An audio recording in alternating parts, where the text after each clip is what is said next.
Speaker tonight is Carol Kammerer, and here is her awesome book. And she is an internationally recognized personal branding expert, a professional speaker, and author of this award-winning book that is now in its second edition. It is called LinkedIn for the Savvy Executive. Prior to her focus on LinkedIn and personal branding, she was a marketing communications consultant for 20 years with a Fortune 500 medical device company. And since 2011, Carol has focused her communications expertise on helping C-suite executives and senior leaders use LinkedIn powerfully, creating positioning and messaging that reflects their business passion with authenticity. Pairing her flair for communicating with her deep knowledge of the ever-changing LinkedIn platform, she optimizes her clients' ability to be found on this essential social medium to increase their visibility and influence, attract high-performing talent, and steer their career. She is a professional member of the National Speakers Association, certified virtual presenter, and advisor to the C-Suite Network. She's a popular speaker and corporate trainer. And just this morning at 5 a.m., she was speaking for a group of Pan-African people. The conference was sponsored by the Nigerian Women PR organization, and she is back doing that at 5 a.m. tomorrow morning. So she'll probably be pretty exhausted tomorrow night. Anyway, let's welcome Carol. I'm excited to hear her thoughts and ideas she's going to share with us on LinkedIn.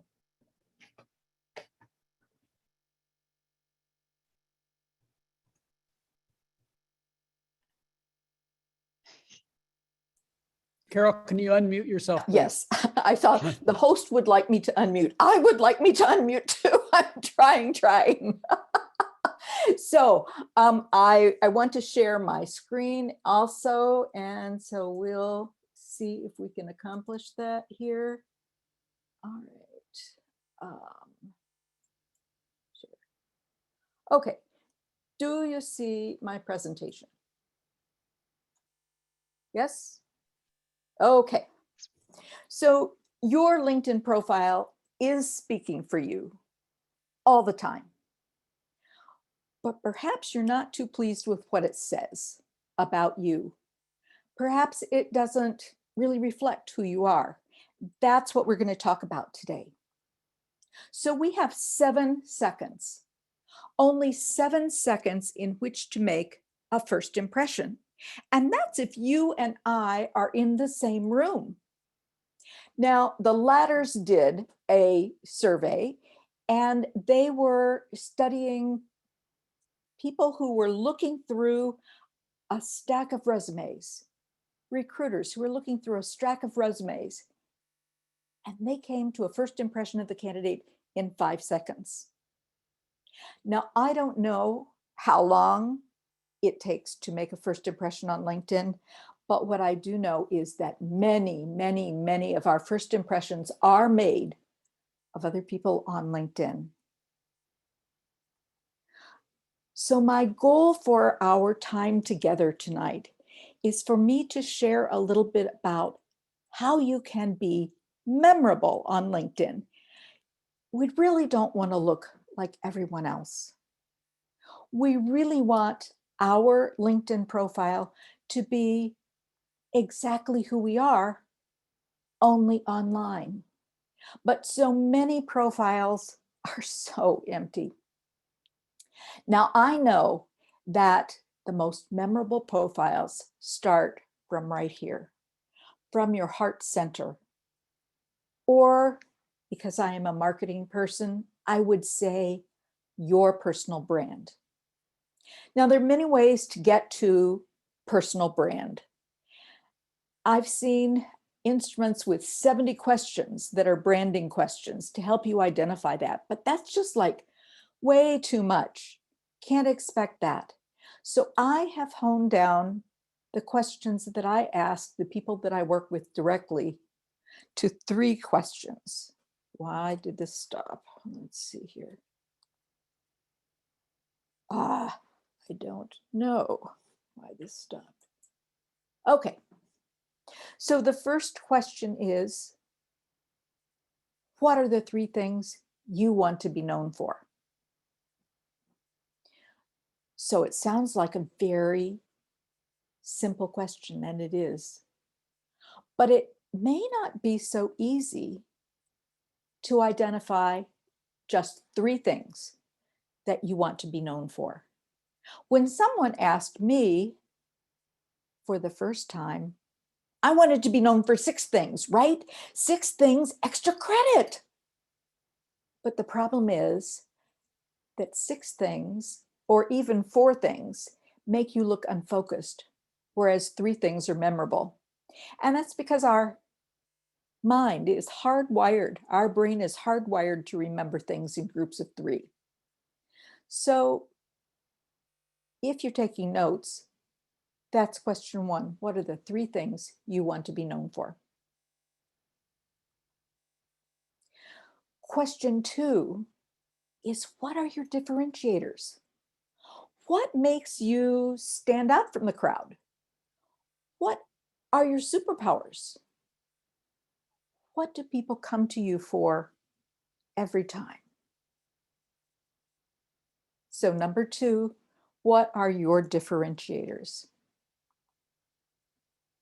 And then number 3, what are your keywords? The reason that this is so important is LinkedIn is a search engine, and it's searching based on keywords, and it's hoping to find those keywords really often on your profile. So in order to use them often, we need to be aware of what our keywords are. So if we put our answers together for those 3 questions, we have amazingly effective, flexibly used building blocks. We can use these building blocks to build our profile in a very memorable way. So I would like to give you actually 2 minutes to just ponder what are the 3 things you want to be known for. And if that's too simple, you can go on and answer some other questions. But I'm just going to turn on a timer and we'll see what you can come up with.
Coming up to the last few seconds here.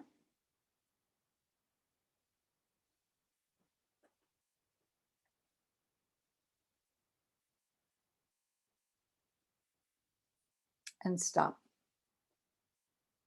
So if you could put in the chat, I don't even see the chat anymore, how that was. I'd love to know if that seemed short or long. I know that when I worked on the 3 things I wanted to be known for, it took me weeks.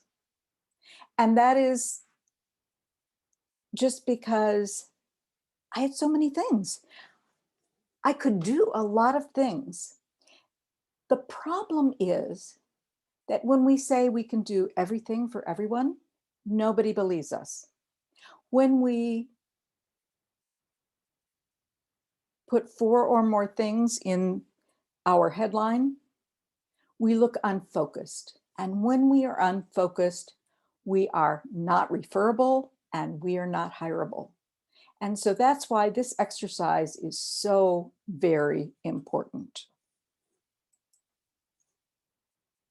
So when we are in job transition, it's hard to know what to do with our headline.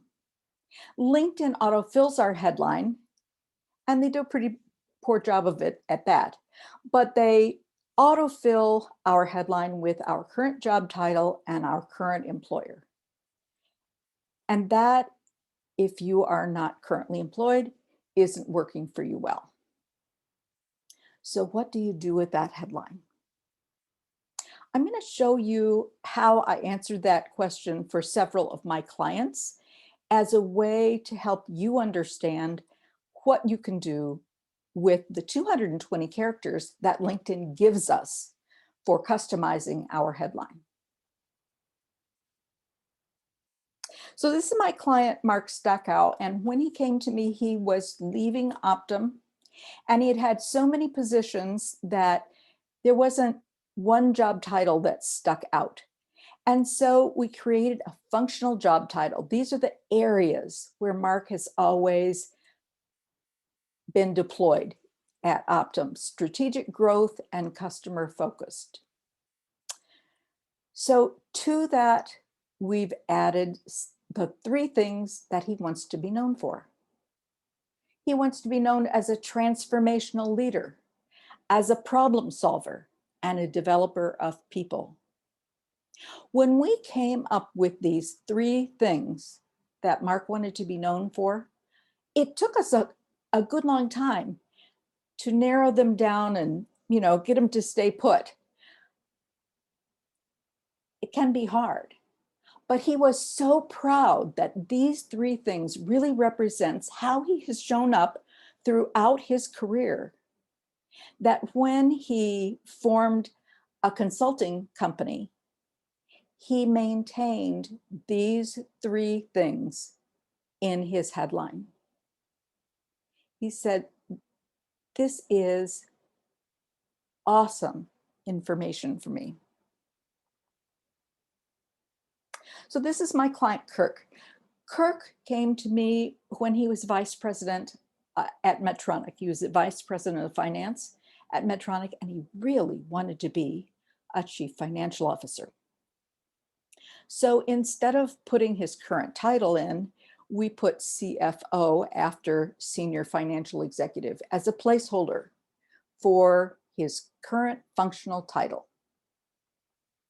And then this is how he brings value: providing system-wide impact through people development, collaboration, and strategic innovation. So there are those 3 things again.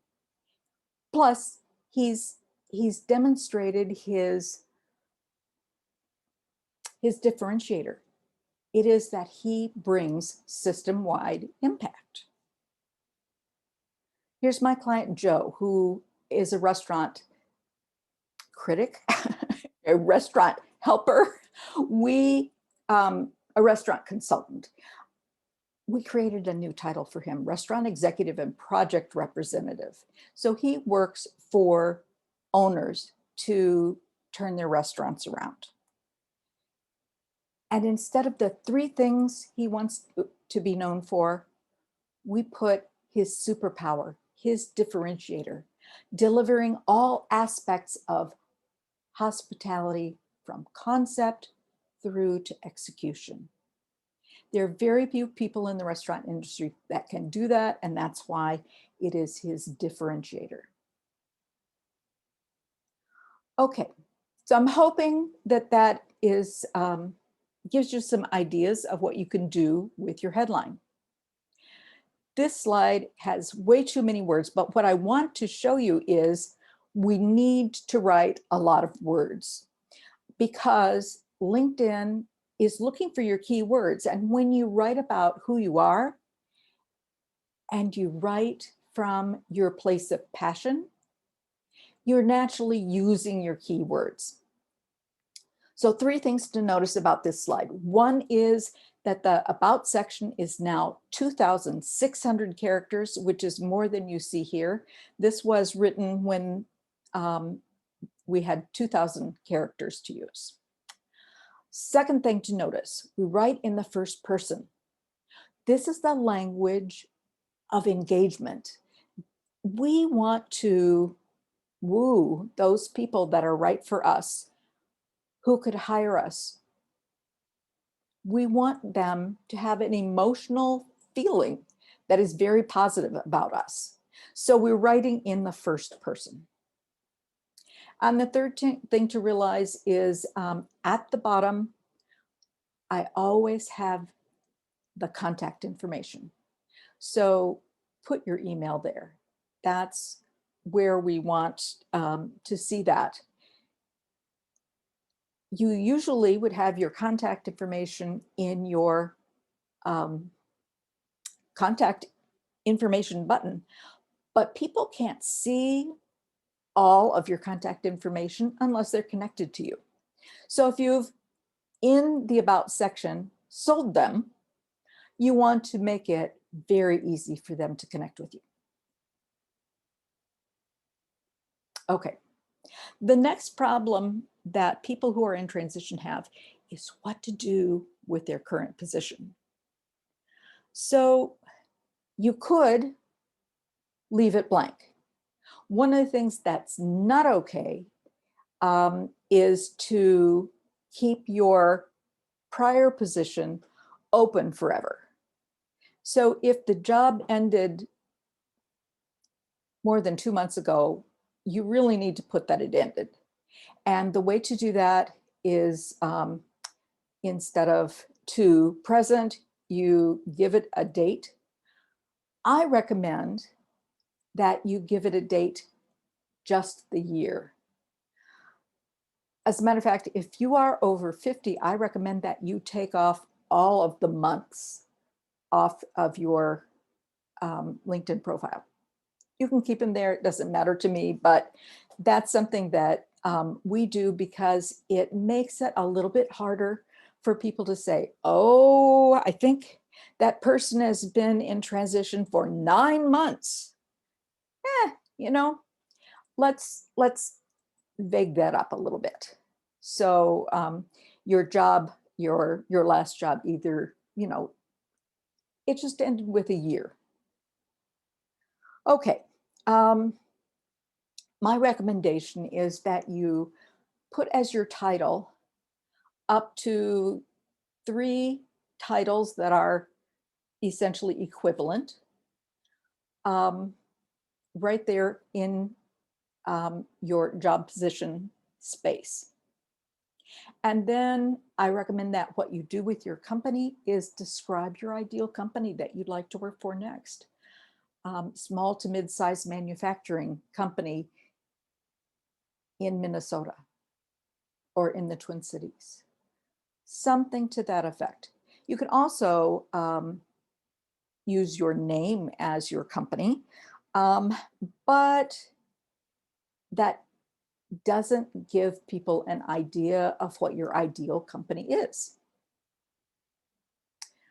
Okay, when you have your ideal titles and your ideal company descriptor in your current position, write a little bit more about the skills and the process and the principles and the passions that you bring to your new position.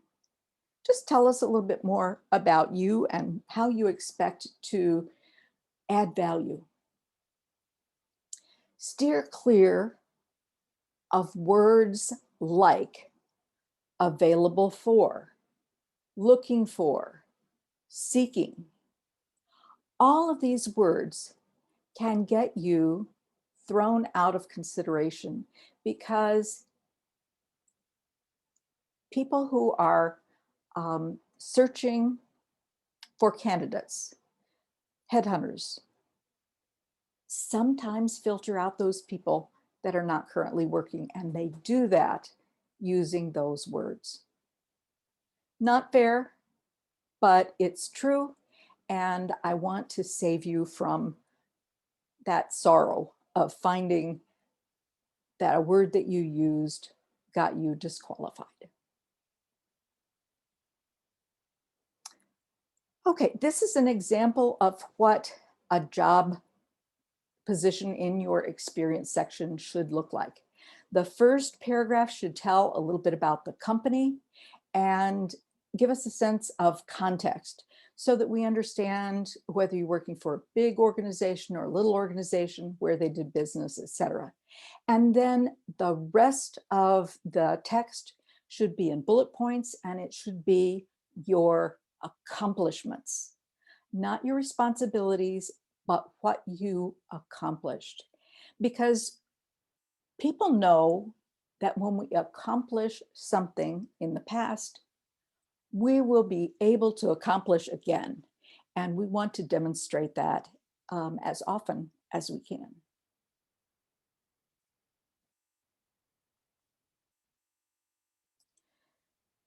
The skills section has changed dramatically in the last 2 years. Now we can put 3 skills at the top. We can pin them with a little push pin icon to make them be the things that are seen first. So if you look at a LinkedIn profile, we only see the first 3 skills before you have to click see more. And these 3 skills that are showing should be skills that you determined are, in fact, your most important 3 skills. LinkedIn, by making this change, is likely to have prioritized these 3 skills that you post in your top 3 slots as more important on your profile than any other. So we think that it's been given a little extra weight in the algorithm. So make sure you take time to do that. In the past, skills were organized by the number of endorsements that they got. Now you can put the top 3 skills, any 3 skills, even a skill that you just added to your profile, in one of those top 3 slots. Make sure you take time to do that, either when you get home tonight or put it on your to-do list for tomorrow. It is that important. So I'm getting ready to go to a next section. Are there questions in the Q&A?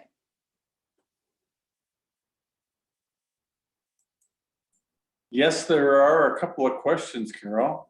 Good. I can't see them because of my my thing. So if you'll read them to me, I will attempt to answer. I will read them to you. Thank you. Tom has got a question. Are these titles current job descriptions or a custom headline? Boy, I'm not sure that I understand the question. Do you want to read? I think it was probably from the beginning of your presentation, but maybe Tom wants to go ahead and put something into the Q&A to update that question. The second question was from Brian. How does one serving in the Guard Reserve best highlight the skills and military career with that of your civilian career? Okay. So in response to Tom's question, the things that I was showing with people on them and I was building, they were headlines. I was creating a functional title, and those were what I would put as their headline. And then the second question was about how we can use our military skills in our civilian life. And I would say that takes introspection and knowledge that I don't particularly have, but there's got to be crossovers in your abilities and your skills in the military life that make you awesome in another area for civilians. So you can put some of those things in your skills section, you can put them in your headline section, you can highlight them in your about section. I can't tell you that I know how those skills crosswalk, but someone does, I'm sure. Anything else, John? No, Carol, that was the last question in the Q&A, but please, everybody, if you've got questions for Carol, don't hesitate to put them in the Q&A tab at the bottom of your screen. Yes, and do you have any thoughts to respond to the last question about the crosswalk in skills? Are you asking me, Carol? I am. No, I don't. I think Okay. trying to keep up with everything going on here, but no, you're doing great. Okay. So what I have just been talking about is the written part of your LinkedIn profile. But there are all kinds of ways to delight the eye on your LinkedIn profile. And we would like people to linger as long as possible on our LinkedIn profile. And the prettier we make it, the more likely they're going to spend time there. Now, let me show you what I think makes it look pretty, and then I'll talk about some things that I think don't. Delight the eye. What we want to do in our LinkedIn profile is reinforce our personal brand. So let's see here. I'm assuming that most of you have a picture, but if you don't, I can let you know that you would be 21 times more likely to have your profile opened by someone if you have a photo than if you don't. So that really is the most basic of things, and you need a photo. But the problem is not every photo works. These are actual pictures taken from LinkedIn profiles over time, and they're not working for these people. This is not what we're looking for on LinkedIn. So this is what we're looking for on LinkedIn. We are looking for a clean picture. We are looking for a headshot. Now, the picture of the guy on the mountain, that was exciting, but it was exciting for a Facebook picture and not for LinkedIn, because your headshot will be alongside headshots like these. And if you have a full body shot, people can't see what you look like. Let me tell you, it's really important that we see your eyes and your smile. Those are the parts of the face that communicate emotion. And hopefully you are communicating friendliness. So what happens when someone does a keyword search is that LinkedIn spits out 10 people per page. You'd like to be on the top 2 pages, but on whatever page you're on,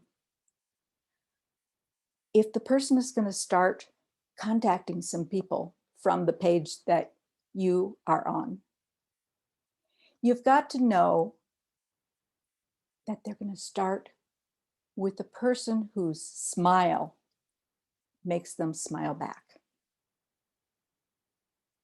So if your picture doesn't look anything like this, I would recommend, number one, get a new picture. Number two, get it from a photographer. And number three, check out the work of that photographer before you select them. They should have an online portfolio, and you should just love their pictures that they create. If you don't just love the pictures they create, you're going to get a picture just like the ones that you saw. Go to someone who knows how to take an on-brand, absolutely gorgeous headshot. It's not about how physically beautiful you are or handsome.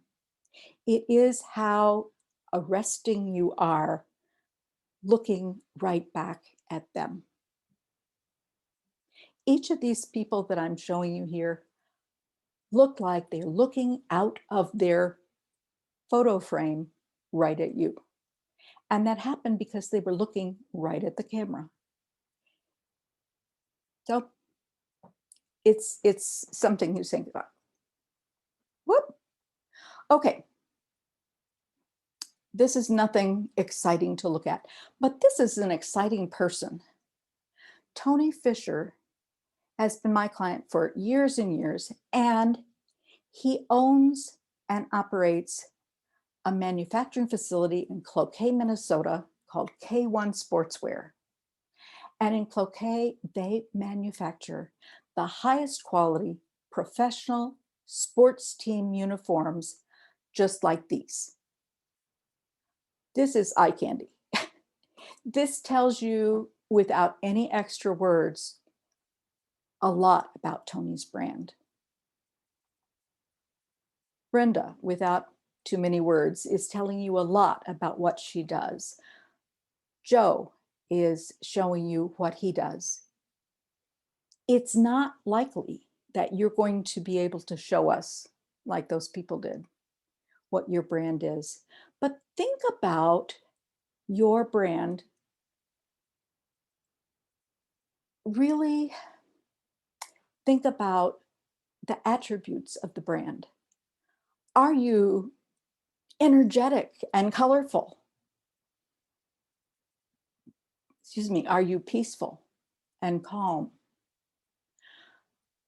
Use those words in a search engine for a place that has great pictures. I'm going to give you two sites, and John, if you could write this down in the chat, that would be great. So the first one is Stock Snap, STOCKSNAP, all one word, .io. And the second one is Unsplash, UNSPLASH.com. Those two sites. Now, let me stop you right there, Carol, and maybe I'll ask one of my colleagues to be able to type that in because I'm not that swift. So okay. Maybe Becky or Sheila could type that into the chat. So I can do it. Great.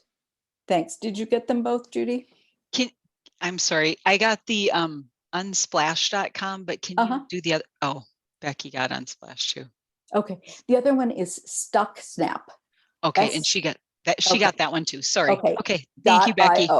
Okay. All good. All good. Okay. So both of those two sites are free to use. They are gorgeous images. And, you know, it could be a serene picture of light coming through the trees. It could be a repetitive pattern. You can put words with it, all kinds of stuff. But try to match it to your personality and brand and the kinds of things that you do. So this is another eye candy place on LinkedIn. It's called the featured section, and it's a reasonably new section. And so these posts are Tony's. And what it does on your LinkedIn profile is it provides a very large image. This section is best used for great images, for video. Now, some people have great images. Certainly, Joe has great images. I have great images. Tony's got great images, but not each person can think of a great image that they want to create or want to use. So think about maybe using the Eagles Club logo as an image. You can write about it in the headline and you can describe it in the text. You can see over there, the third position, I've listed my National Speakers Association logo. And it's just to say, hey, this is a group that I belong to. So if there are similar groups that you belong to, or if you want to post pictures from your military duty, feel free. Use both the headline and the description section to draw attention to who you are and what you did. Use your keywords. The keywords that you use in the description of an image will count toward your keyword count. So it's a great section to add to your LinkedIn profile if you've never used it. Okay, the next thing that I'm going to talk about is not really for the eyes, it's for the ears. Do you see that little speaker or bullhorn or whatever it is by my name? If you were on my profile and you pushed on that icon, you would hear me say, Carol Kemmerer. This is generally known as the name pronouncer icon. I'm sure they'll come up with a better name at some point. If you have a name that is hard to say or hard to guess how to say, I guess is more like it.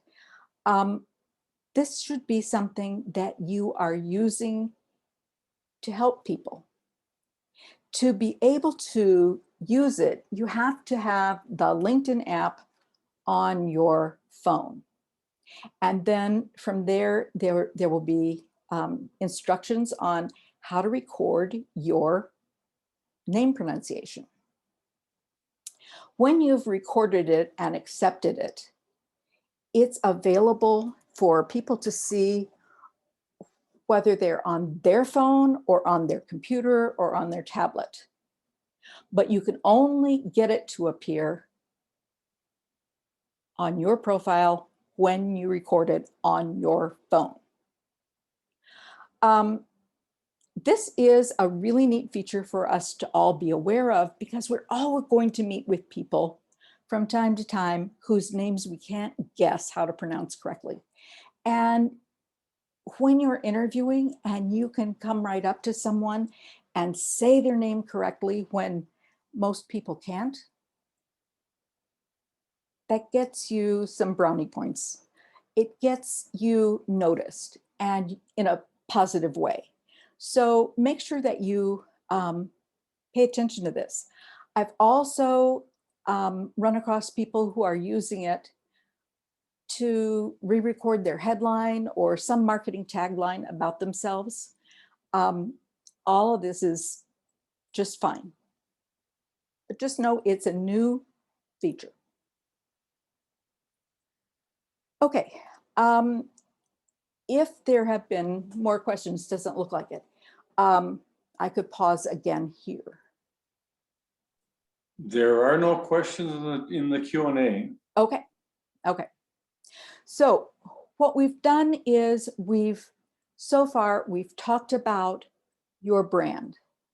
We've talked about how to use it on the various aspects of your LinkedIn profile text. And then we've talked about how to make your profile more interesting, more visually interesting, so that people will stick around and maybe read more. Now I'm going to leave the profile, and we're going to talk about how do you engage on the LinkedIn platform, because being top of mind is important. And so we want to engage often on the LinkedIn platform. Every day you should be commenting, posting if you've got something to say, but surely commenting and just being generally on that medium. So one of the things you want to do is share content that's relevant. Not everybody should be writing articles. Not everybody can write, you know, as a thing. But as a writer, I do write every month an article about LinkedIn. And I'll share with you how you can get this particular article from me at the end. So sharing content that is relevant is important. Another thing that you can do is set up a Google alert. You just go to Google and type in Google Alert, and it will tell you how to set it up. And what you're going to do is enter an important keyword for you, and then it will show you the kinds of articles it would find for you that day. If it's finding way too many articles, you need to tighten up that search that you're asking it to do. But every day, Google will look based on your alerts and return articles that may or may not be interesting for you to post. Your job is to just kind of go through them, and if they're interesting, I recommend that you share them with some commentary. Okay, we want to interact graciously. And what I'm showing you on this slide, in the part that is blue, in the middle right there, it says, yes, Tracy Jones, MBA, PhD. Okay, that's a hyperlink to Tracy's name. The way that it got there, we call it, in LinkedIn, we call it tag. It's a tag, or we are tagging Tracy. And the way that we create that tag is we type the @ sign, and without any spaces, we begin to type the name, and LinkedIn will generate all the Tracys I know in the bottom left-hand corner. And when I identify Tracy Jones, then I'll click on her from that drop-down menu, and it will turn bold when I'm typing, and when I post it, it'll be a blue hyperlink. The reason that I'm telling you about the tag is that it is one of the most powerful tools that LinkedIn has given us. And the reason is this: Tracy gets the benefit of people being able to go right to her profile from that hyperlink. But I get the benefit, since I tagged her, of knowing that she will see what I said. And the way that that happens is that LinkedIn will send her an email to her inbox saying, Carol Kemmerer has mentioned you in a comment on LinkedIn, and provide a link back to the conversation. So most people will see that, and it ensures that the effort that I went to in saying something nice to her is received. So, nice thing to do. We want to send a real invitation. We make the best impression when we say something that's genuine, like, I noticed that you and I are both connected to these 3 people, and that we both have had experience in whatever service, whatever arm in the military. I'd be delighted if you would accept my invitation. That's really more genuine. than just sending the robo message. Now, the problem is that many of us are surprised that the robo message went out. We intended to send a real invitation. We'd even crafted it in our heads, and we hit the connect button, and all of a sudden, our opportunity to send that real message, that real invitation, is gone. It's not as magical as it seems. Here's the thing. If you are on LinkedIn and LinkedIn is presenting to you people you may know, if you click the connect button from any list that LinkedIn provides, it will send the robo message. If, however, instead of hitting the connect button, you click on their face, on their picture, it will take you to their profile. And from their profile, you can hit the connect button and then hit the drop down that said, would you like to add a note? And the answer is yes. It is much, much, much more reliable to send your invitations from your computer rather than through any mobile app.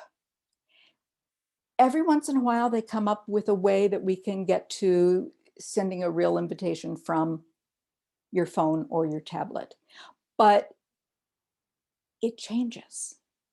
But always, if you are on your computer, you can send a real invitation.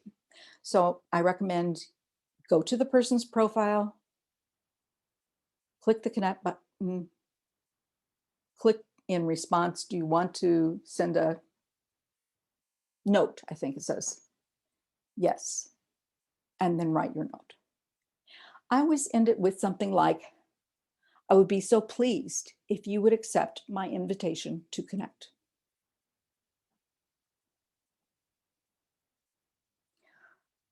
Okay, beyond randomly commenting, it's important to recognize that there are relationships that are important to nurture. I know when I start to network that people that I really didn't know before become important because there are people who actively are connectors. And it's important to nurture that relationship. They are really trying to nurture us. We should respond. And so here are some ways that we can do that. We can like and comment on something that they post. Liking is really not enough to be engagement. It's like people passing each other on a very busy noontime in the Minneapolis Skyway, and you say hi as you pass them going the opposite direction. It's hardly enough to register. But if you comment and like, then you get noticed. Try that. If you tag someone in a comment, you are even more likely to get noticed. Endorse skills. I recommend endorsing 3 skills at a time. Why is that? It's because this is a strategy. This is something that you can do. And you don't want to spoil the strategy by using it, endorsing all the skills, because then you've used it up. But if you are trying to say hello in a, not heavy way, endorsing skills is one of the things that will get you noticed. Introduce one person to another. Very popular. My favorite is sending an article. If I find a great article, something that I think is just really interesting, but it's not on brand for me, I'll send it to someone who is more aligned with that article. I'll say something like, this article came to my attention today and it reminded me of you. I'm smiling. Hope you are too. Have a great day, Carol. And then lastly, use that tag tool. It's powerful. So let's see, we have one question. I guess I'll take it when the question thing comes up. What we've done today is hopefully give you some ways that you can be memorable on LinkedIn. Being memorable starts here at your heart center. We used the 3 questions. What are the 3 things you want to be known for? What are your differentiators? What are your keywords? As major building blocks in your headline, your about section, all the sections of your LinkedIn profile. We talked about length of text. It's important to write to the margins or to the limits. And the reason is that when we write in a natural way, talking about the things that we're passionate about, we're naturally using our keywords in context. And LinkedIn is a search engine. It's looking for our keywords. And then we talked about how to make our profile more visually interesting. Oh, I said I was going to talk about things that you shouldn't do to make it more visually interesting. I really don't like icons in your headline. I'm not fond of the font that you can generate that is not LinkedIn's normal font. And some icons that are used as bullet points are just too much. So those are my thoughts on what you shouldn't do. But using pictures and video, logos, anything that you can do that will help you not only with your keyword count, but also make your profile visually interesting are important. And then lastly, we want to be memorable because we are genuine people interacting on LinkedIn. All that gracious engagement, that's what that's all about. It's about being memorable. So now I see we have 2 questions, and John, if you would read those to me, that would be excellent.